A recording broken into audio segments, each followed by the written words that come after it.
আমার ভাইরা সাহাবায়ে কেরাম কত কষ্ট করে মসজিদে গেছেন, কাপড় ছিল না, নামাজ তারা বাদ দেন নাই। একজন সাহাবীর কথা আমার মনে হয়ে গেল। সেই সাহাবী কি করতেন? প্রত্যেকদিন মসজিদে যেতেন, মসজিদে নামাজ পড়তেন, নবীর পিছনে নামাজ পড়ে সালাম যখন ফেরানো হতো, সালাম ফেরার সঙ্গে সঙ্গে তিনি মসজিদ থেকে বের হয়ে আসতেন। সাধারণত আমার নবীজি নামাজ পড়ার পর তিনি মুখটা ফিরায় নিতেন, মুখটা ফিরায় নিয়ে সাহাবায়ে কেরামদের উদ্দেশ্যে কিছু কথাও বলতেন। আল আযকারু বা'দা সালাহ, নামাজের পরে তিনি কিছু জিকির আজকার করতেন। কিন্তু এই সাহাবী নামাজ শেষ করে দৌড় মারতেন। নবীজি একদিন পিছন থেকে টের পেলেন, সঙ্গে সঙ্গে ডাক দিলেন, সাহাবী এদিকে আসো, বসো, কিছু কথা বলবো। সাহাবী বলছেন, ইয়া রাসূলুল্লাহ, আপনি কি বলবেন আমি জানি না, যদি কোনো ভুল হয়ে যায় আপনি আমাকে মাফ করে দিয়েন। রাসূল বলছেন, সাহাবী তুমি নামাজ শেষ করে সালাম ফিরে তুমি কেন দৌড় মারো? আমার কি তোমার কথা পছন্দ হয় না? তুমি কি কোনো কষ্ট পেয়েছো নাকি? সেই সাহাবী চোখের পানি ফেলতে ফেলতে বলছেন, ইয়া রাসূলুল্লাহ, আমার মন চাই 24 ঘন্টা আমি আপনার সামনে বসে বসে আপনার কথাগুলো শুনি, আপনার চেহারার দিকে তাকায় থাকি, কিন্তু আমার চলে যাওয়ার হেতু হলো, হুজুর আল্লাহর কসম করে বলি, আমার এই গায়ে যে আপনি চাদরটা দেখছেন, এই চাদর ছাড়া বিকল্প কোনো কাপড় আমার বাড়িতে নাই। আমি আমার স্ত্রীকে পাহাড়িয়া গর্তের মধ্যে রেখে এসেছি। সেই স্ত্রী আমার এমন কাপড় চোপড় নাই যা দিয়ে তার নামাজটা হয়ে যাবে। আমি নামাজ পড়লাম, এই নামাজ পড়ে শেষ করি আমি দৌড় মেরে মেরে আবার গুহার মধ্যে যাব। আমার স্ত্রী গায়ে এই চাদরটা আমি আমার স্ত্রী গায়ে দিয়ে দেব। এই একই চাদরে আমিও নামাজ পড়ি, আমার বউটা নামাজ পড়ে। জোরে করে সুবহানাল্লাহ। তাও পরিবারটা জান্নাতের টুকরা। কিসের টুকরা? জান্নাতের টুকরা। কারি কারি টাকা, ঘর ভর্তি ফার্নিচার, কিন্তু মোহাম্মত নাই, জাহান্নামের টুকরা। ঠিক না? জাহান্নামের টুকরা। এই জন্য পরিবারকে জান্নাত বানাতে হলে কোরআন হাদিসের দরকার আছে না নাই? আছে। আরেকজন সাহাবীর কথা মনে হলো, আমার নবীর পিছনে নামাজ পড়তেছিলেন সেই সাহাবী। বাড়ি থেকে যখন বের হবেন, স্ত্রী বলছেন, আমার স্বামী গো, আজকে 3টা মাস যাবত কোনো বাজার নাই। বাজারের ব্যাগটা হাতের মধ্যে দিয়ে বলছেন, যান বাজার করে আনবেন। স্বামী তালহা বলছেন, আমার স্ত্রী বাজার করবো কি দিয়ে, টাকা তো নাই। এবার বলছেন, আমার স্বামীকে আপনি চিন্তা করবেন না, আপনার টাকা থেকে কিছু টাকা, কিছু পয়সা জড়ো করে করে আমার কাছে কিছু পয়সা জমা হয়ে গেছে, যান এই টাকাটা নিয়ে আপনি বাজার করে আসেন। বাজারের ব্যাগটা হাতের মধ্যে নিয়েছেন, বাজার করতে যাবেন, কিন্তু আজান যখন চলে এলো, বাজার আগে না নামাজ আগে? আস্তে কোন কোন বাজার আগে না নামাজ আগে? আজান হলো, নামাজের জন্য মসজিদে ঢুকে গেলেন, রাসূল নামাজ পড়াচ্ছেন। এরপরে বয়ান শুরু হয়ে গেল, উঠতে পারলেন না, আসর হয়ে গেল।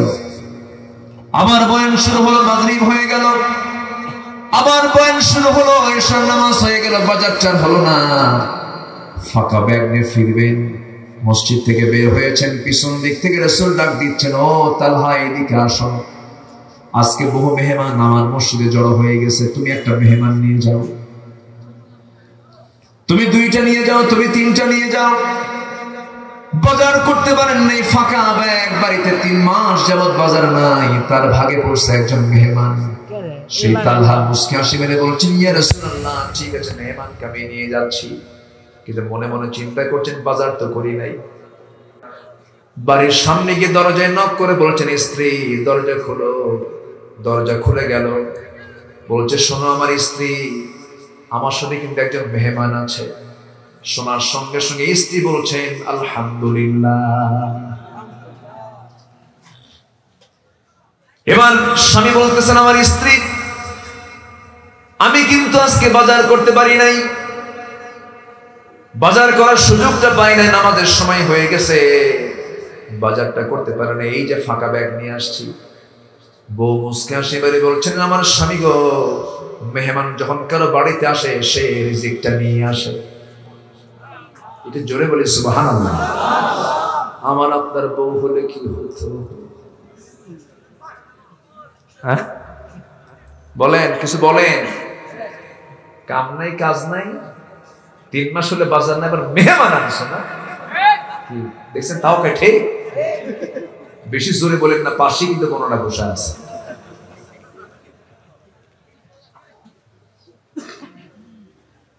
আমার মায়েরা কতগুলো শুনছেন কিনা জানি না, একটু কান লাগান, মনোযোগ দিয়ে শুনুন। একটা রাষ্ট্রের সবচেয়ে গুরুত্বপূর্ণ অংশ হলো পরিবার। আমরা যদি আমাদের নিজের দায়িত্বে পরিবারগুলোকে ঠিক রাখি, ছেলে মেয়েদেরকে সবসময় যত্নে রাখি। মেয়ের হাতে আপনি মোবাইল দিলে কি যত্ন হলো নাকি? ছেলেকে একটা হোন্ডা কিনে দিলেন, যত্ন হলো নাকি? যত্ন হলো না। আমাকে এমন একটা সাবজেক্ট দিয়েছে, মোটামুটি সারা রাত ওয়াজ করলেও শেষ হবে না। বহু লম্বা কথা, তো পরিবার নিয়ে বহু কথা না। আমার বন্ধুগণ, কথাগুলো রেকর্ড হয়ে যাচ্ছে, এই জন্য আমি বলি, সেই তালহা রাদিয়াল্লাহু তাআলা আনহু বলছেন, আমার স্ত্রী রিজিক তো আল্লাহর ফয়সালা, কোনো চিন্তা আমিও করি না, কিন্তু মেহমানকে কি খাওয়াবো বলেন? এবার স্ত্রী মুস্কি হাসি মেরে বলছেন, স্বামী গো, চিন্তা করবেন না, ওই যে একটা বস্তা দেখা যাচ্ছে, সেই বস্তা হলো তুষের বস্তা। কিসের বস্তা? তুষ। সেই তুষের বস্তা, তার স্বামীকে ডাক দিলেন, সেই তুষের বস্তাটা আপনি নিচে নামান। তুষটা চালতে চালতে মোটে কিছু জবের দানা, জবের কিছু খুদ সেখানে জমা হয়ে গেল। সেই তুষ চালতে চালতে জবের কিছু খুদ জমা হলো, এটাকে আবার পিষে পিষে আটা বানায়া কিছু খামির করলেন। মোটে 2টা রুটি হলো। কয়টা রুটি হলো? 2টা রুটি হলো। 2টা রুটি সম্পূর্ণ করে বলছেন, আমার স্বামী গো, এই 2টা রুটি মেহমানের সামনে প্লেস করুন। মেহমানের সামনে দেওয়া হলো, কিন্তু যখন মেহমানের সামনে যাওয়া হবে, সেই সময় স্ত্রী তাকে স্বামীকে পরামর্শ দিচ্ছেন, শুনুন, মেহমান হয়তো ক্ষুধার্ত আছেন, এই 2টা মোটে রুটি, এই 2টা রুটি আপনি মেহমানের সামনে দিয়ে দেরি করবেন না, চট করে আপনি ঘর থেকে বের হয়ে আসবেন, এবং আমাদের ঘরে আসলে পরে আমরা লাইটটা বন্ধ করে ফেলবো এবং বুঝায় ফেলবো যে আমরা খাবারগুলো খেয়ে নিয়েছি।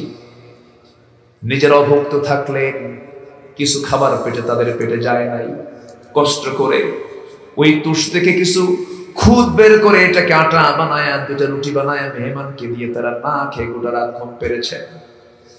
ফজরের সময় যখন হয়ে গেছে, ফজরের সময় তালহা রাদিয়াল্লাহু আনহু মেহমানকে সঙ্গে করে নিয়ে মসজিদের দিকে রওনা দিয়েছে।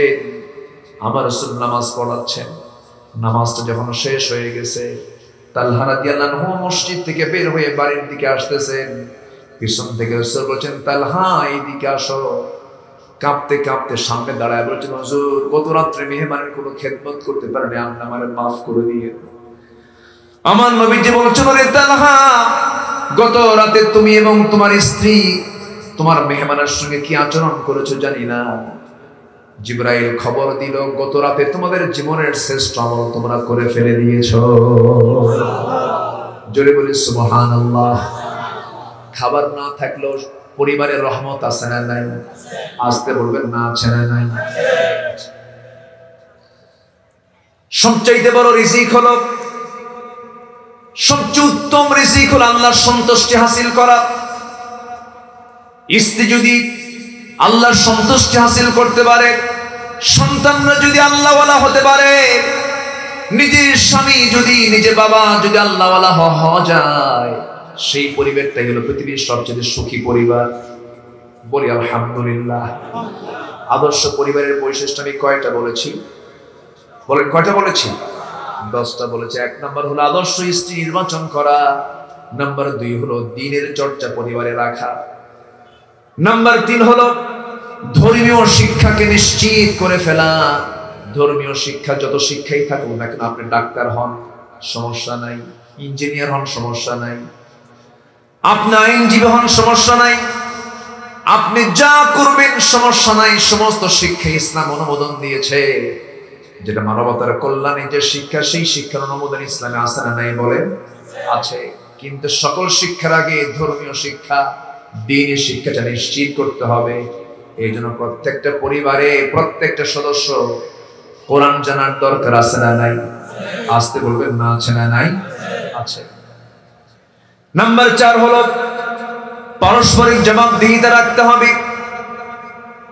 হুন্না লিবাসুল লাকুম ওয়া আনতুম লিবাসুল লাহুন্না, স্বামী তোমার পোশাক, এরপরে স্ত্রী স্বামীর পোশাক। তারা তাদের সমস্ত দুঃখগুলো পরস্পর ভাগাভাগি করে নেবে, একজনের কথা আরেকজন সুন্দর করে পরামর্শ করে তাকে ঠিক করে দেবে। কিন্তু তা কুরাল সম্পর্ক কেমন স্বামী স্ত্রীর সমাজে আছে না নাই? আসতে বলবেন না, আছে না নাই? আছে। এটা হওয়া যাবে না, ফ্রি হয়ে যেতে হবে এবং পারস্পরিক জবাবদিহিতার কথাগুলো জানিয়ে দিয়ে বলতে হবে, শোনো আল্লাহ তাআলা বলেছেন। পরিবারকে এই আয়াতগুলো শোনায় দিতে হবে, ওয়ানযির আশীরাতাকাল আকরাবিন। তুমি তোমার নিকটতম আত্মীয়দেরকে সতর্ক করো। কি করো? সতর্ক করো। বাবা, জিনার কাছে যাওয়া যাবে না। বাবা, মদের বোতল হাতে নেওয়া যাবে না। বাবা, কোন নেশার জগতে যাওয়া যাবে না। সুন্দর করে পারিবারিক বৈঠক হওয়া দরকার, সুন্দর করে তাদের সঙ্গে মিশে যাওয়া দরকার। সন্তানদের জীবনের শ্রেষ্ঠ বন্ধু হবে দুইজন, একজন হবে মা আর একজন হবে বাবা। অনেক বাপ মা পরিবারকে সময় না দেওয়ার কারণে পরিবারগুলো ধ্বংস হয়ে যায়, আছে না নাই? আচ্ছা, বন্ধুর অভাব নাই, কিন্তু নিজের ছেলের সঙ্গে তার সম্পর্ক নাই, মেয়ের সঙ্গে তার গভীর কোনো কথা হয় না, মন খোলা কোনো কথা হয় না। এই জন্য আল্লাহ তাআলা বলছেন, ওয়ানযির আশীরাতাকাল আকরাবিন, পরিবারদেরকে তোমরা সতর্ক করবে। কার কথা? আসতে বলবেন না, কার কথা? আল্লাহর কথা। নাম্বার 5 হলো পাপ এবং পাপের উপকরণ মুক্ত হওয়া। পাপের উপকরণ একটা আছে মাধ্যম, এই যে বিশাল বড় একটা মোবাইল আছে, এটার বিশাল একটা পাপের উপকরণ। শিশুর হাতে আপনি চাকু তুলে দিয়েছেন আর একটা আপেল তুলে দিয়েছেন, শিশুটা চাকু দিয়ে আপেল কাটবে না হাত কাটবে? কি কাটবে বলেন? হাত কাটবে, কারণ আপেল কাটার জন্য যে হাতের শক্তি দরকার সেই শক্তি শিশুর হয় নাই। মোবাইল আপনি ব্যবহার করবেন, মোবাইল তার জন্য ব্যবহার করা হারাম যার ঈমান ঠিক নাই, ঠিক কি না? মোবাইল আপনি ব্যবহার করতে গিয়ে আপনি মোবাইলের গোলাম হয়ে গেছেন। মোবাইল যা দেখায় আপনি তাই দেখলেন না। মোবাইল আপনাকে চালাবে না, আপনি মোবাইলকে চালাবেন। আপনাকে মোবাইল চালাতে হবে, হারাম কোনো কিছু দেখা যাবে না, অবৈধ কোনো কিছু দেখা যাবে না। আপনি দেখবেন না হারাম কিছু, আর আপনাকে দেখবেন তিনি কে? আসতে বলুন না, তিনি কে? আল্লাহ দেখবেন। এই জন্য উপকরণ সমূহ থেকে পরিবারকে খুব সতর্ক রাখতে হবে। হারাম কোনো নজর দেওয়া যাবে না। সংস্কৃতি, গোটা দুনিয়া জুড়ে কি সংস্কৃতি চলছে আজ। মেয়েরা ভারতীয় সিরিয়ালগুলো দেখে, নাটকগুলো দেখে, সিনেমাগুলো দেখে। এই সিরিয়ালগুলো দেখে, সিরিয়ালের মধ্যে মেয়েরা যে কাপড় চোপড়গুলো পরে, সেই কাপড়টা আজকে আবার আমার মায়ের বোনেরা পরে। আমি কি ভুল বলতেছি? আমি কি শেষ করে দেব? আলোচনা চালাবো? শ্রোতার মধ্যে কিছু ক্লাস আছে, কিছু শ্রোতা মানে তারা কোরআন শুনতে চায়। অনেক শ্রোতা আজকে মাহফিলে এসেছিলেন, আবার অনেক রাত হয়েছে। টাইম সিলেকশন আমি মনে করি ওয়াজ মাহফিল, দিনের দর্স, কোরআনের দর্স, এটা হওয়া উচিত সর্বোচ্চ 9টা থেকে 11টার মধ্যে শেষ হওয়া দরকার সর্বোচ্চ। সেখানে আমি প্রায় 12:15টার কাছাকাছি হয়ে যাচ্ছে। আমি এই 10টা পয়েন্ট শেষ হলে আমি শেষ করে দেব, আমি বিরক্ত করব না। কারণ এই জায়গার মাহফিল আমার ধারাবাহিকভাবে এই 7 বছরে 7টা সাবজেক্টের উপর আমার আলোচনা চলছে। সে আলোচনাগুলো এখনো অনলাইনে ভাসতেছে। আপনাদের এই আলোচনাগুলো গোটা পৃথিবী মানুষ দেখতে পাচ্ছে, শুনতে পাচ্ছে। আল্লাহ, এই কোরআন আলোচনাগুলো আমরা শুধু শুনবো না, আল্লাহ তুমি আমাদেরকে বাস্তবে জীবনে এটাকে রূপ দেওয়ার তৌফিক তুমি আল্লাহ দিও। জোরে বলি আল্লাহুম্মা আমিন। আদর্শ পরিবারের বৈশিষ্ট্য কয়টা বলেছি? 10টা। হলো কয়টা? 5টা। নাম্বার 6, সময়ের শৃঙ্খলা রক্ষা করতে হবে। সবকিছুই হতে হবে অসময়ে না সময়ে? আসতে বলে, অসময়ে না সময়ে? নামাজ বলেন, নামাজ নামাজ যার সময় মতো হবে তার সমস্ত কাজ সময় মতো হবে। নামাজ সকল কাজকে শৃঙ্খলার মধ্যে নিয়ে আসে। নামাজ সকল কাজকে কি? শৃঙ্খলার মধ্যে নিয়ে আসে। আল্লাহ রাব্বুল আলামিন বলেন সূরা বাকারার 238 নম্বর আয়াতে বলেছেন, হাফিযু আলাস সালাতি ওয়াস সালাতিল বুসতা, হাফিযু আলাস সালাওয়াতি ওয়াস সালাতিল বুসতা ওয়া কুমু লিল্লাহি কানিতিন। তোমরা নামাজের ব্যাপারে যত্নবান হয়ে যাও, শৃঙ্খল হয়ে যাও, শৃঙ্খলা নিয়ম রক্ষা করে তোমরা সময়টাকে কাজে নিয়ে নামাজকে তোমরা সুন্দর মতো সময় মতো তোমরা আদায় করো। যার নামাজের প্রতি খেয়ালটা থাকবে তার সমস্ত কাজের প্রতি শৃঙ্খলা থাকবে কি থাকবে না? থেকে যাবে নামাজহীন জীবন বিশৃঙ্খল জীবন, নামাজি জীবন শৃঙ্খল জীবন। জোরে বলি আলহামদুলিল্লাহ। নামাজ 5 ওয়াক্ত পড়বেন কারা? হাত তুলে দেখান তো দেখি। জোরে বলি ইয়া আল্লাহ, আরো জোরে বলি ইয়া আল্লাহ, ইয়া রহমান, ইয়া রহিম। আমাদেরকে 5 ওয়াক্ত সালাত আদায় করার তৌফিক তুমি আল্লাহ দিয়ে দাও। জোরে বলি আমিন, আরো জোরে আমিন। নামাজ মানে শৃঙ্খলা, নামাজ মানে কি? শৃঙ্খলা। পরিবারটা সুন্দর হয়ে যাবে। মসজিদে জামাত পান নাই, বাড়িতে বউ বাচ্চা আছে, ছেলে মেয়ে আছে, সময়কে সাথে নিয়ে নামাজ পড়বেন জামাতে। মসজিদ হলো ফরজের জন্য, ফরজ সালাতের জন্য, বাকি নফল সুন্নত নামাজটা হলো বাড়িতে। কি কথা কি ক্লিয়ার? কথা কি বোঝা যাচ্ছে? ফরজ নামাজ কোথায়? মসজিদে। ফরজ নামাজ কোথায়? মসজিদে। বাকি নামাজ বাড়িতে। বাড়িটাকে নামাজের পরিবেশ করতে হবে। একটা আদর্শ পরিবারের বাড়ি হওয়া উচিত। একটা drawing room, bedroom, common room, guest room, আর একটা থাকতে হবে প্রেয়ার রুম। নামাজের রুম একটা নির্দিষ্ট থাকার দরকার আছে না নাই? কিন্তু এই নামাজের রুম বানাবে কখন? নামাজই তো পড়ে না। আমি তো মনে করি সবার আগে নামাজের জায়গাটা আগে সুন্দর করে প্রশস্ত করা দরকার। সেখানে যায় নামাজ কিছু থাকবে, নামাজের জন্য বরাদ্দকৃত জায়গা থাকবে, সেখানে তালিম হবে পরিবারে, সেখানে সবাই বৈঠক হবে, সুন্দর একটা পরিবেশ তৈরি হবে। আল্লাহ প্রত্যেক পরিবারকে জান্নাতের পরিবেশে কবুল করুন। জোরে বলি আমিন। আমার ভাইয়েরা, নাম্বার 7 হলো পারিবারিক ভাবে গোপনীয়তা রক্ষা করতে হবে। অনেক মহিলা আছে স্বামীর দুর্নাম করে বেড়ায়, আছে নাকি? আছে না নাই? আবার কিছু কিছু স্বামী আছে বইয়ের দুর্নাম গুলো মানুষকে বলে বেড়ায়। স্বামী স্ত্রীর মধ্যে দ্বন্দ্ব আছে না নাই? গন্ডগোল লাগে কিনা?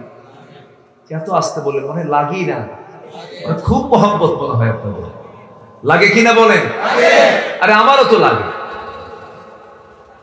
বাজার করতে যাবেন, বাজারে একটু ভুল হলেই তো দেখায় না। বেগুন কিনে আনছেন, বেগুনটা পচা। বউ এখন কুর্তি নিয়ে দেখে বেগুন পচা। মনে করেন পচা বেগুন দেখা মাত্র শুরু হয়ে যাবে ওয়াজ, বেগুনের তফসির 3 ঘন্টা ধরে। আমি কি ভুল বলতেছেন? কাম নাই কাজ নাই, কিছু বোঝে না, পচা বেগুন কিনে আনছে, 3 ঘন্টা ধরে চলবে এই বেগুনের ওয়াজ। আসলে এরকম লাগে না? মেয়েরা তো কথা বেশি বলে। মেয়েরা কথা কি কম বলে না বেশি বলে? ছেলেরা সারাদিন কথা বলে হলো 2000 শব্দ, মেয়েরা কথা বলে 5000 শব্দ। কয় হাজার বেশি? কথা বেশি বলার কারণও আছে, কারণ বাচ্চা কাচ্চা দেখে কে? ছোট ছোট বাচ্চারা। এই যে ছোট ছোট 2 বছর, 4 বছর, 6 বছর, ধরেন একসাথে এরকম 10 বছরের মধ্যেই 4-5টা আছে। এই বাচ্চাগুলোর প্রত্যেকের সঙ্গে কথা বলে কে? মা কথা বলে না? তাহলে মার কথা কম বলা দরকার, বেশি বলা দরকার? এই জন্য বেশি। আল্লাহ তো সব ব্যবস্থা করে দিয়েছে। যদি বাচ্চার দায়িত্ব যদি আপনাকে দেওয়া হতো, ধরেন 1.5 মাস বয়স বাচ্চাকে আপনার 2 দিন দেখতে হবে, কয়টা যে আষাঢ় খাইতো আল্লাহ জানে, ঠিক কি না? কিন্তু স্বামীর কথা অন্য কাউকে বলা যাবে না, স্ত্রীর কথা অন্য কাউকে বলা যাবে না। পরিবারের স্বামী স্ত্রীর মধ্যে এটাকে সীমাবদ্ধ রাখতে হবে। গন্ডগোল লাগতেই পারে দাম্পত্যময় জীবনে। দেখবেন স্বামী একটু নাক ডেকে ঘুমায়, বইয়ের ঘুম হয় না। আসলে এরকম হয় না? হয় না? এরকম হয় না? হয়। এখন কিচ্ছু করার নাই, কিন্তু রাগ করে, হাই আমার ঘুম হয় না। কত কি, একটা পরিবারে তো অনেক কিছু লাগে। কিন্তু মোহাব্বতটা মাথায় রাখবেন, গন্ডগোল করা যাবে না। দুনিয়ার জীবনটা সংক্ষিপ্ত জীবন। আল্লাহ তাআলা বলছেন গোপনে তো রক্ষা করবে কেমনে? وَإِنْ خِفْتُمْ شِقَاقَ بَيْنِهِمَا فَابْعَثُوا حَكَمًا مِنْ أَهْلِهِ وَحَكَمًا مِنْ أَهْلِهَا إِنْ يُرِيدَا إِصْلَاحًا يُوَفِّقِ اللَّهُ بَيْنَهُمَا। জোরে বলুন আল্লাহু আকবার। আল্লাহ তাআলা বলছেন শোনো, তোমাদের মধ্যে যদি কোনো দ্বন্দ্ব লেগেই যায়, সেই সময় তোমরা কি করবে? একটা সালিশ নিযুক্ত করবে। ছেলের পক্ষ থেকে মেয়ের পক্ষ থেকে দুইজন সালিশ নিযুক্ত করে বসবে।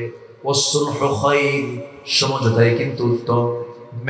ম্যারেজ লাইফ বিবাহিত জীবন হলো সমঝোতার জীবন। ছাড় দিবা, তুমি স্বামীকে ছাড় দিবা, তুমি স্ত্রীকে ছাড় দিবা, আল্লাহ তোমাকে ছাড় দিয়ে জান্নাত দিয়ে দিবে। জোরে বলে সুবহানাল্লাহ। মেয়েদের সৃষ্টি হলো সোজা হাড়ে না বাঁকা হাড়ে? খুলিকাত মিন দিলাইন, মেয়েদেরকে বানানো হয়েছে বাঁকা হাড়ে। সোজা করতে যাবেন সে বাঁকা হয়ে যাবে, ভেঙে যাবে। হাদিস হাদিস। এই জন্য ধৈর্য ধরতে হবে সবচেয়ে বেশি, স্ত্রীর না স্বামীর? চুপ করে আছে, বলবেন না তো আপনারা। ধৈর্য ধরতে হবে কার বেশি বলেন, স্ত্রীর না স্বামীর? আমার মায়েরা খুব খুশি, হুজুর এতক্ষণ ধরে আপনি আমাদের পক্ষে কথা বলবেন। ধৈর্য ধরতে হবে স্বামী। স্বামী তো পরিচালক। আল্লাহ তাআলা স্বামীকে দায়িত্বশীল করে দুনিয়াতে পাঠিয়ে দিয়েছেন। আর রিজালু কাওয়ামুনা আলান নিসা, আল্লাহ তাআলা নারীদের পরিচালক বানিয়েছেন পুরুষকে। এই জন্য ধৈর্যের পরিমাণ বেশি দেখাতে হবে স্বামীকে। ধৈর্য ধরতে হবে। বউটা খুব রাগ করে ফেলেছে, রাগ করে ব্যাগ গোছায়, থাকবো না তোমার সংসারে, আমি চলে গেলাম। হয় না এরকম? হয় না? খুব রাগ করছে, রাগের ঠেলে আপনি রেগে গেলেন, না হলো না, রাগা যাবে না, দেখবেন আগে দেখেন তো রাগের মাত্রা কতদূর। খুব রাগ নাকি?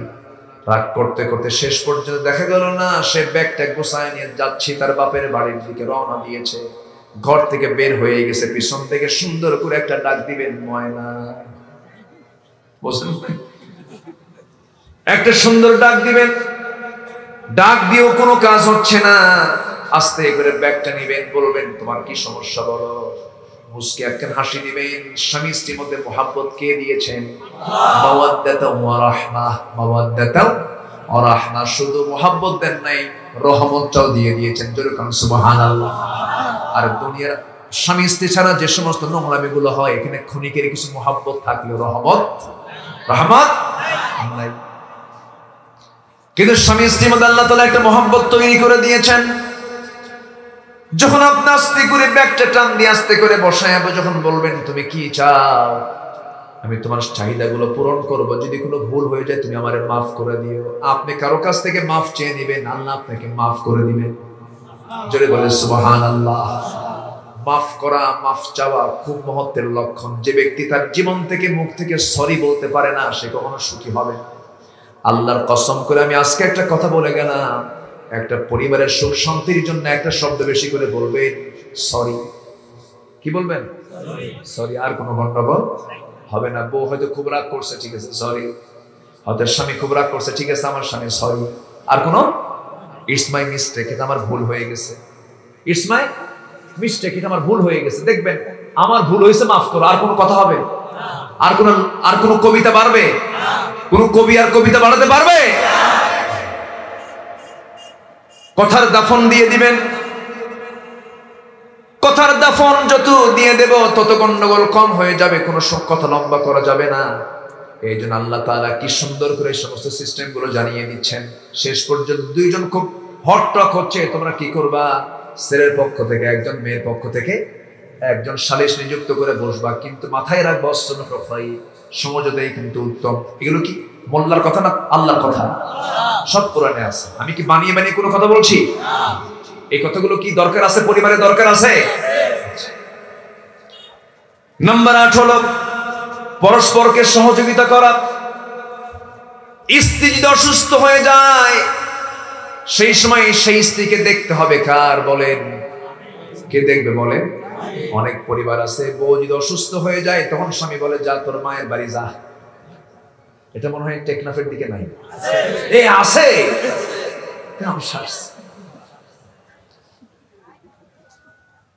বউ অসুস্থ হওয়া যাবে না।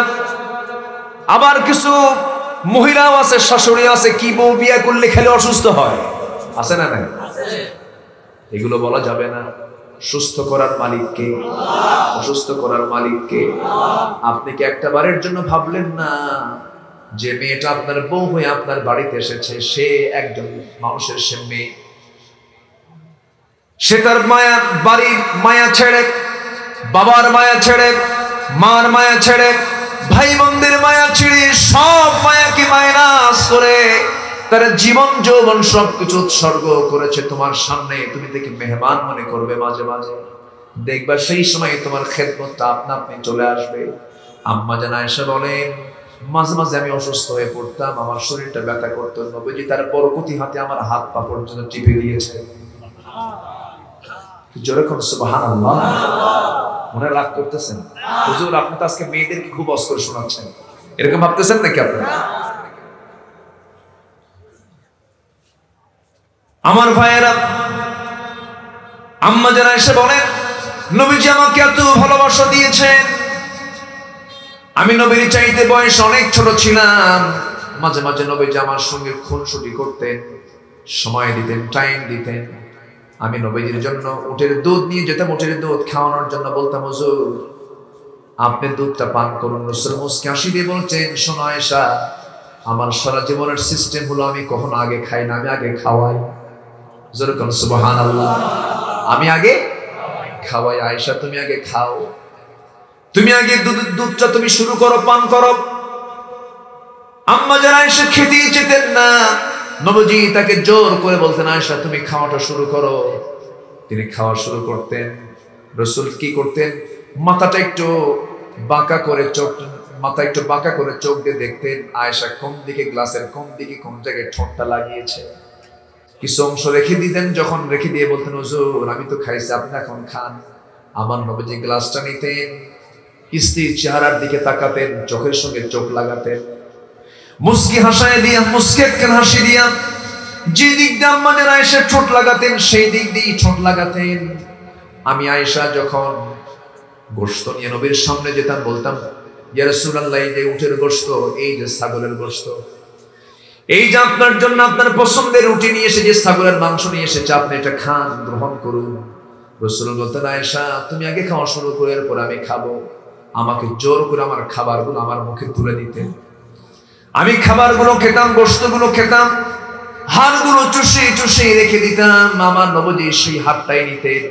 আমি যে দিক দিয়ে চুষে চুষে খেয়ে রেখে দিয়েছি, নবীজি চুষা চুষে চুষে সেই হাড়গুলো আবার তিনি খেয়ে নিতেন। সুবহানাল্লাহ। আমার নবীজি আম্মা জান খাদিজাকে দারুণ ভালোবাসতেন।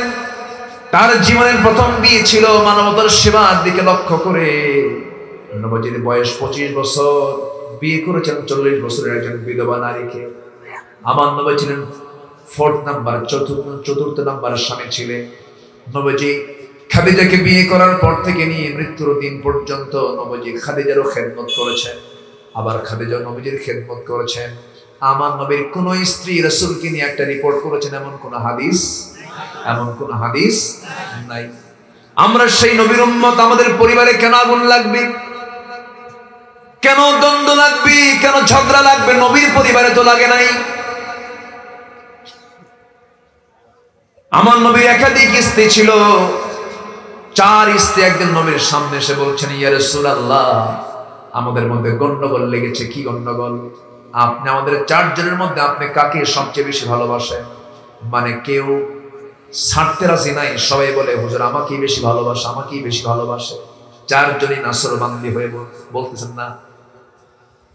4 জন মিলে এসে রাসূলকে লক্ষ্য করে বলছেন, হুজুর আপনি সত্যি করে বলেন তো আমাদের 4 জনের মধ্যে আপনি কাকে সবচেয়ে বেশি ভালোবাসেন? রাসূল বলছেন, শোনো, যে প্রশ্ন করেছো এই প্রশ্নের জবাব আমি আজকে দিতে পারবো না, কালকে দেবো, যাও। পাঠায়া দিয়েছেন। পরের দিন করলেন কি? জবাব দেবেন পরের দিন, কিন্তু রাতের আধারে করলেন কি? হাতের মধ্যে মোট 8টা খেজুর নিলেন। কয়টা খেজুর? 8টা খেজুর নিলেন। 2টা করে প্যাকেট করলেন। দুইটা খেজুর প্রথমে আয়েশার ঘরে গিয়ে বলছেন, আয়েশা আই লাভ ইউ। কি তাহলে বউকে বলতে হবে আই লাভ ইউ না গার্লফ্রেন্ডকে? কাকে বলতে হবে? আজকে বুড়ো চাচা যারা আছেন শেষ বয়সে বাড়ির মধ্যে যখন ঢুকবেন সালাম দিয়ে ঢুকবেন, ঢুকিয়ে বলবেন আই লাভ ইউ। কি কথা কি বুঝতেছেন? আহিব্বুক, আমি তোমাকে খুব ভালোবাসি। সওয়াব আছে না নাই? সওয়াব আছে না নাই? বুড়ো বয়সে মহব্বত কমে না বাড়ে? মরিচ পাকলে ঝাল কমে না বাড়ে? যৌবনের ভালোবাসা, স্বামী স্ত্রী যৌবনের ভালোবাসার মধ্যে একটা গন্ডগোল লাগতে পারে, সমস্যা হতে পারে, ঝামেলা হয়। কিন্তু বুড়া বুড়ি যখন বুড়া বয়স হয়ে যায়, বুড়া ছাড়া বুড়ি বাঁচে না, বুড়ি ছাড়া বুড়া বাঁচে না। কিন্তু সেই সময় যৌবনের টান না হৃদয়ের টান। কিসের টান? হৃদয়ের টান সৃষ্টি হয়ে যায়। এটা কে তৈরি করে দেন? এটাই হচ্ছে মাওয়াদ্দাতাও ওয়া রাহমাহ। আমার তো আজকে পরিবার নিয়ে আলোচনা, এর বাইরে আমি যেতে পারতেছি না। আমার নবীজির পরে করলেন কি? দুইটা খেজুর দিয়ে বলছেন, আয়েশা আমি তোমাকে খুব ভালোবাসি, আমি তোমাকে দুইটা খেজুর দিয়ে গেলাম, কিন্তু এই দুইটা খেজুর যে তোমাকে দিয়েছি, এই দুই খেজুরের খবর যেন আমার অন্য বউরা না জানে। কি কথা কি বুঝতেছেন? এরকম করে দ্বিতীয় ঘরে গেলেন, দ্বিতীয় স্ত্রী ঘরে গিয়ে দুইটা খেজুর দিয়ে একই কথা বললেন, তৃতীয় স্ত্রী ঘরে গিয়ে একই কথা বললেন, চতুর্থ স্ত্রীর ঘরে গিয়ে একই কথা বললেন। পরের দিন তিনি বসে আছেন, চারজন স্ত্রী দারুণ খুশি হয়ে নবীর কাছে এসে বলছেন, সত্যি করে আপনি বলেন তো আপনি কাকে সবচেয়ে বেশি ভালোবাসেন? গতকালকে আমি যাকে রাতে দুইটা খেজুর আড়ালে দিয়ে এসেছি, আমি তাকেই সবচেয়ে বেশি ভালোবাসি। জানতো না? সুবহানাল্লাহ। ম্যারেজ লাইফ, বিবাহিত জীবন, সমঝোতার জীবন কন্ট্রোল করে চলতে হবে। অবৈধ সম্পর্কে জড়ানো যাবে না, জেনার কাছে যাওয়া যাবে না। যুবকদেরকে বলেছে আমি, জেনা করো না, বিয়ে করো। কি কি কি?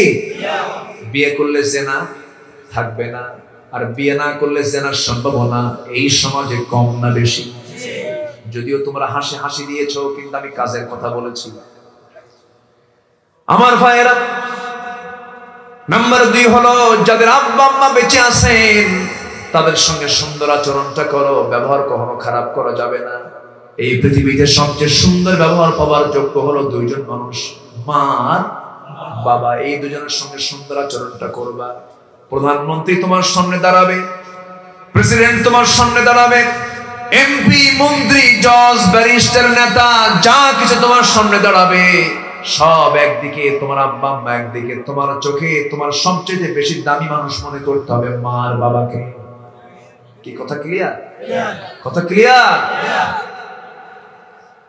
মাকে মেহমানের মতো মনে করতে হবে। মেহমান মানে কি? মেহমানের সঙ্গে খারাপ আচরণ করা যায়? মাকে সবসময় সম্মানের উচ্চাসনে সমাসীন করতে হবে। একজন নবীর কথা মনে হয়ে গেল এই মুহূর্তে।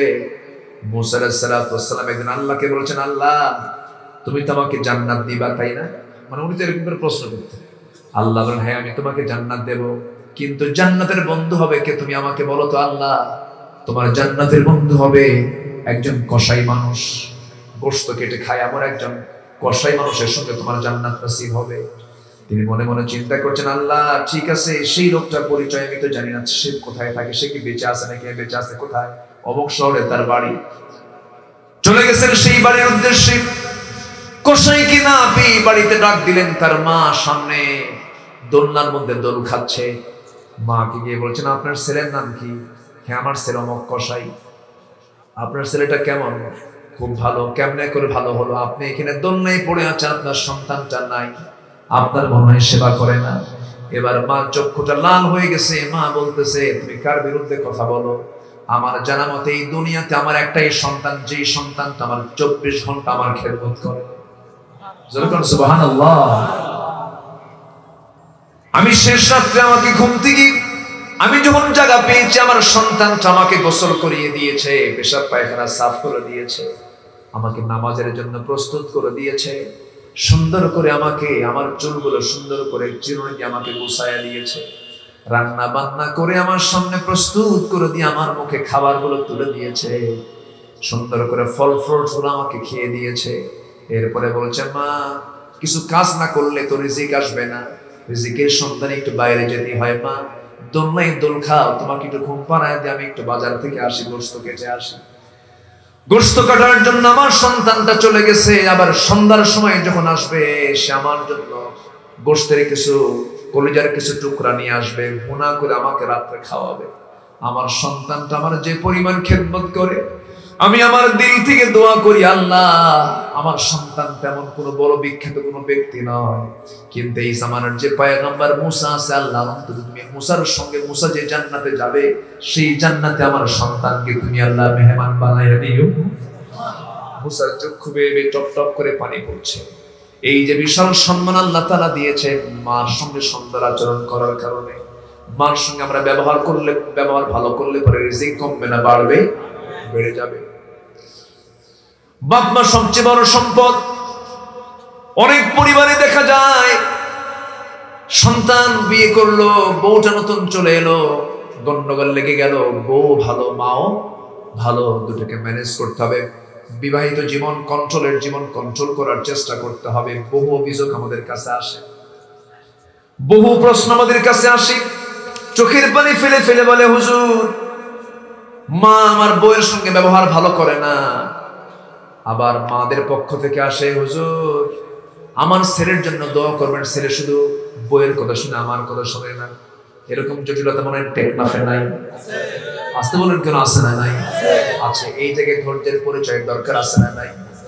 মা যখন শাশুড়ি হয়ে গেছেন, বুড়ি মানুষ ভুল করতেই পারে, এখানে অবশ্যই সতর্ক থাকার দরকার আছে না নাই? আসতে বলবেন না, আছে না নাই?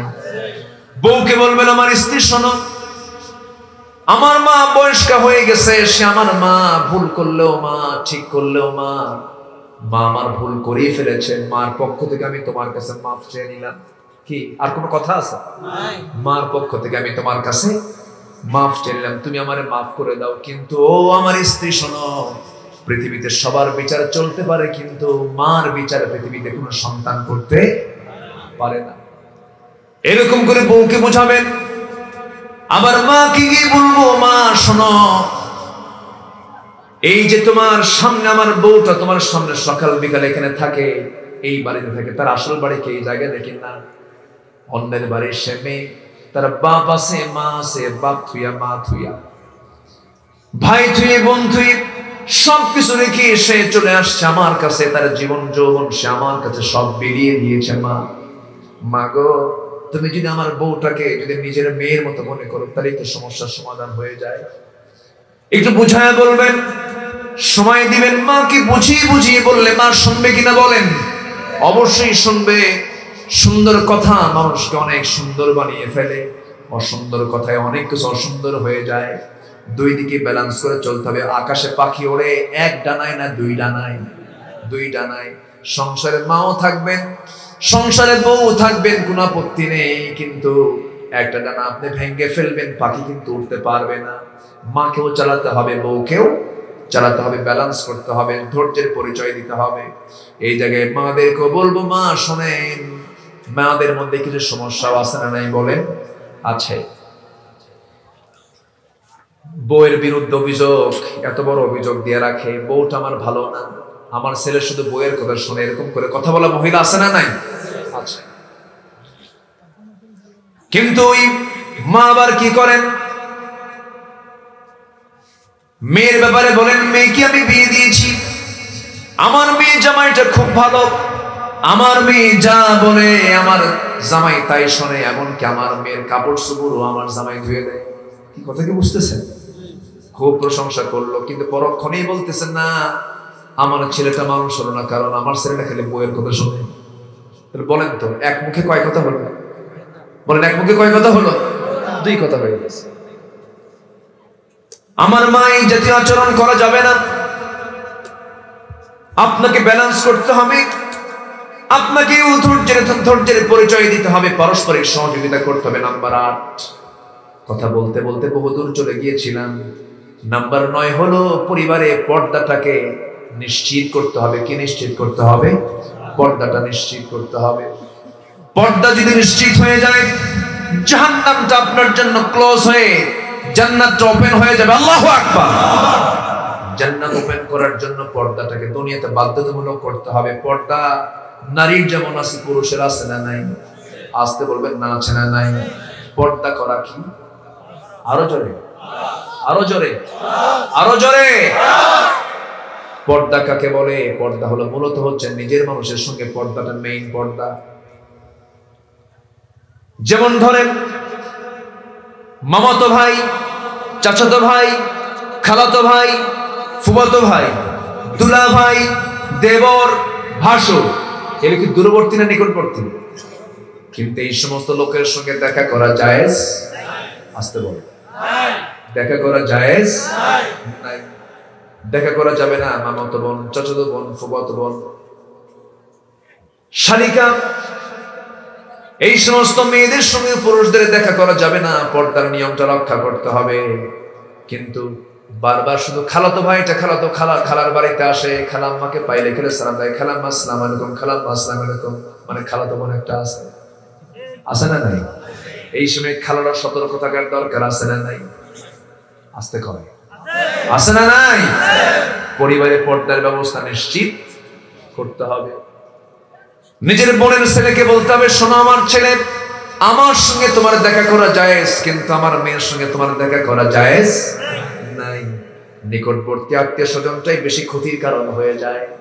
নিকটবর্তী আত্মীয় স্বজনের দ্বারা পর্দার খেলাফটা বেশি হয়ে যায়। এই জন্য নিজের আত্মীয় স্বজনদের সঙ্গে পর্দা করা বেশি জরুরি। এটাই হলো খাস পর্দা, এটাই হচ্ছে আসল পর্দা। সেই পর্দাটা আমরা অবলম্বন করবো যদি বলি ইনশাআল্লাহ। দুলাভাইয়ের সঙ্গে দেখা করা জায়েজ আছে নাকি? কিন্তু আজকের ম্যাক্সিমাম পরিবারগুলোতে দুলাভাইয়ের সঙ্গে শালীর দেখা হয় কি হয় না? কম হয় না বেশি হয়? কম হয় না বেশি হয়? বিষয় মাঝে মাঝে দুলাভাই বলে, শালী তুই হুন্ডাই ওঠ, আছে না? হুন্ডাই তোলে, চল আজকে একটু সি বিচ দিয়ে ঘুরে আসি, আছে না? দুলাভাই হুন্ডাই উঠতে বলছে, শালীকে মনে মনে চিন্তা করে, না উঠলে আমার দুলাভাই কি মনে করবে। উঠে গেছে, ভাবতেছে দুলাভাই মানুষ, সম্মানের মানুষ, হুন্ডার পিছনে বসছে, মাঝখানের গ্যাপ দিয়ে বসছে, ফাঁকা যেন গায়ের সঙ্গে গা না লাগে। সামনে যে দুলাভাই এমন ব্রেক মারছে, গ্যাপ পুরো, কি পুরো গ্যাপ পুরো, গ্যাপ পূরণের কোনো সুযোগ দেওয়া যাবে না। মোমের সঙ্গে আগুন লেগে গেলে গলে যাবে, সমস্যা সৃষ্টি হয়ে যাবে। নেগেটিভ পজিটিভ এক জায়গায় হলে পরে সমস্যা হয়ে যাবে, সেখানে রোগ সৃষ্টি হবে, সমস্যা সৃষ্টি হবে, ফিতনা সৃষ্টি, পরিবারে অশান্তি সৃষ্টি হবে কিনা বলেন? সৃষ্টি হয়ে যাবে। এই জন্য পরিবারে অশান্তি সৃষ্টি হওয়ার মতো কোনো কাজ করা যাবে না। পর্দার বিধানটা নিশ্চিত করতে হবে। আমার নবীজি পর্দার ব্যাপারে এত কঠোর ছিলেন। একদিন দেখতে পেলেন আম্মা জান আয়েশা সিদ্দিকা রাদিয়াল্লাহু আনহার সাথে তার বাবা, এই দুইজন বাপ বেটি নিরিবিলি পরিবেশে, নির্জন পরিবেশে, যে জায়গায় কেউ ছিল না, শুধু বাপ আর বেটি দুজন মিলে গল্প করছেন। বাপ বেটির সঙ্গে পর্দা নাই, কিন্তু দেখা করতে পারবে, কিন্তু শালীনপূর্ণ পোশাকের দরকার আছে না নাই? আচ্ছা, শালীনপূর্ণ পোশাক তারা পরবে। মেয়ে তার বাবার সঙ্গে দেখা করবে, মাথায় কাপড় থাকবে, বুকে ওড়না থাকবে, নিতম্বের ঢিলা ঢালা কাপড় চোপড় থাকবে। একমাত্র স্বামী এবং স্ত্রী উভয়ের জন্য কোনো সতর কি, কোনো সতর নাই, একদম ফাঁকা। তাদের জন্য, তাদের মধ্যে কোনো আড়াল থাকবে না। কিন্তু যারা দেখা করা যাদের সঙ্গে জায়েজ, যাদের সঙ্গে বিয়েটা হারাম, তাদের সঙ্গে দেখা করা জায়েজ, তাদের সঙ্গে দেখা করতে পারবে, কিন্তু মাথায় কাপড়ের দরকার আছে না নাই? বুকে কাপড়ের দরকার আছে না নাই? শালীনপূর্ণ পোশাকটাকে পরতে হবে, লজ্জাশীল হতে হবে, শালীন হতে হবে। এই বিষয়গুলো পরিবারকে বুঝাই দেব, সুন্দর করে জানিয়ে দেব। আমরা পরিবারকে আমরা সুন্দর জান্নাতি পরিবার হিসেবে কবুল, আল্লাহ যেন কবুল করেন। এইরকম পরিবার আমরা গড়ব, জোরে বলি ইনশাআল্লাহ। নাম্বার 10 হলো, হাই আল্লাহ, শেষ করে দিই, 12টা বাজে তো। হ্যাঁ, আলোচনা চলো। হাসিমি কই? আমি তো হেরে গেছিলাম, শেষ করে দিলাম। হ্যাঁ, আমি পয়েন্টটা শেষ করে দিচ্ছি। জি, নাম্বার 10 শেষ হয়ে গেছে, আর কষ্ট দেব না আমরা। ফজর পড়বো তোমরা নাকি? ফজর পড়বেন কার? একটু হাত তুলে দেখেন তো দেখি, জোরে বলি ইয়া আল্লাহ, ইয়া রহমান, ইয়া রহিম। আমাদেরকে ফজর, জোহর, আসর, মাগরিব, ইশা 5 ওয়াক্ত সালাত আদায় করার তৌফিক তুমি আল্লাহ দিয়ে দাও। জোরে বলি আমিন। তাহলে প্রত্যেক পরিবারে পর্দা থাকার দরকার আছে না নাই? দরজার পর্দা, জানালার পর্দা, না গায়ের পর্দা? গায়ের পর্দা, কথার পর্দা, ঠিক আছে না? চলাফেরার পর্দা। এখন বাইরে চলতে গেলে বোরকাটা পড়তে হবে। সেই বোরকা আমরা আমাদের মেয়েদেরকে পড়াবো কি বোরকা? দেখানোর জন্য, ফ্যাশনের জন্য, না ঢাকার জন্য? ঢাকার জন্য। এটা মাথায় রাখতে হবে। এখন কিন্তু ম্যাক্সিমাম বোরকা ঠিক নাই, কাটিং ঠিক নাই, কাটিং ঠিক নাই। কাট আর মাস্টারের অসুবিধা, না যে বানায় তার অসুবিধা? টেইলার্সের সমস্যা, না যে বানায় তার সমস্যা? টেইলার্স তো যা ইচ্ছা তাই বানায় দেবে, সমস্যা নেই, কিন্তু যে বানাবে তার সমস্যা। যেন আমার কোমরটা দেখতে পারে, একটু টাইট করে বানায় দেবে, তাহলে কি পর্দা হলো? তাহলে কি করতে হবে? আল্লাহ রাব্বুল আলামিন তাও বলে দিয়েছেন, অকরনা ফি বুয়ুতিকুন্না ওয়ালা তাবাররাজনা তাবাররুজাল জাহিলিয়াতিল উলা ওয়া আকিমনাস সালাতা ওয়া আতিনাস যাকাহ ওয়া আতি'নাল্লাহা ওয়া রাসূলাহ। সূরা আহজাব 33 নম্বর আয়াতে আল্লাহ রাব্বুল আলামিন বলছেন, তোমরা তোমাদের পরিবারের মেয়ে যারা তাদেরকে জানিয়ে দাও, তারা যেন তাদের ঘরের মধ্যে অবস্থান করে, বাইরে যেন না বের হয়। বাইরে বের হতে গেলে যেন তারা জাহেলি যুগের সেই প্রথা অনুযায়ী যেন তারা বের না হয়, শালীনপূর্ণ পোশাক পরে যেন তারা বের হয়। এবং আমি আল্লাহ তোমাদেরকে অর্ডার দিচ্ছি, মেয়েদেরকে স্পেশালি অর্ডার দিচ্ছেন, তোমরা 4টা কাজ করবে। নাম্বার 1 হলো নামাজকে তোমরাও কায়েম করবে, যাকাত তোমরা আদায় করবে, এবং জীবনের সকল জায়গায় আল্লাহ এবং রাসূলের তোমরা আনুগত্য করবে। কার কথা? আসতে বলবেন না, কার কথা? এখানে মেয়েদের জন্য কয়টা কাজ? 4টা কাজ। আনুগত্য হবে দুজনের, আল্লাহ এবং রাসূলের, এবং নামাজ তোমরা কায়েম করবে, যাকাত তোমরা আদায় করবে। মেয়েদেরকে আল্লাহ তাআলা এই দায়িত্ব পালন করার তৌফিক দান করুন। জোরে বলি আমিন। এই এলাকার প্রত্যেক মাকে আল্লাহ তাআলা আয়েশার মতো কবুল করুন। নাম্বার 10 হলো সকল সংস্কারে পরিবারকে এগিয়ে আসা। সকল সংস্কার মানে একটা পরিবারে পারিবারিক চিন্তায় স্বামী এবং স্ত্রী সংস্কারমূলক পদক্ষেপ তারা নেবে। সংস্কারমূলক পদক্ষেপ যেমন ধরুন, একটা পরিবারকে উন্নত করার জন্য কোন কোন পন্থা অবলম্বন করা যায়, আমার ছেলে কি শিখবে, আমার মেয়ে কি শিখবে, তারা কি পড়াশোনা করবে, এই সংস্কারমূলক চিন্তা প্রত্যেক পরিবারে থাকার দরকার আছে না নাই? এই কয়েকটি বৈশিষ্ট্য যদি কোনো পরিবারে থেকে যায়, আশা করা যায় সেই পরিবারটা হবে জান্নাতের টুকরা। আল্লাহ তুমি আমাদের সবাইকে, আমাদের পরিবারকে ইসলামমুখী বানিয়ে বাকি জীবন পরিচালনা করার তৌফিক তুমি আল্লাহ দিয়ে দাও। এই আশাবাদ কামনা করে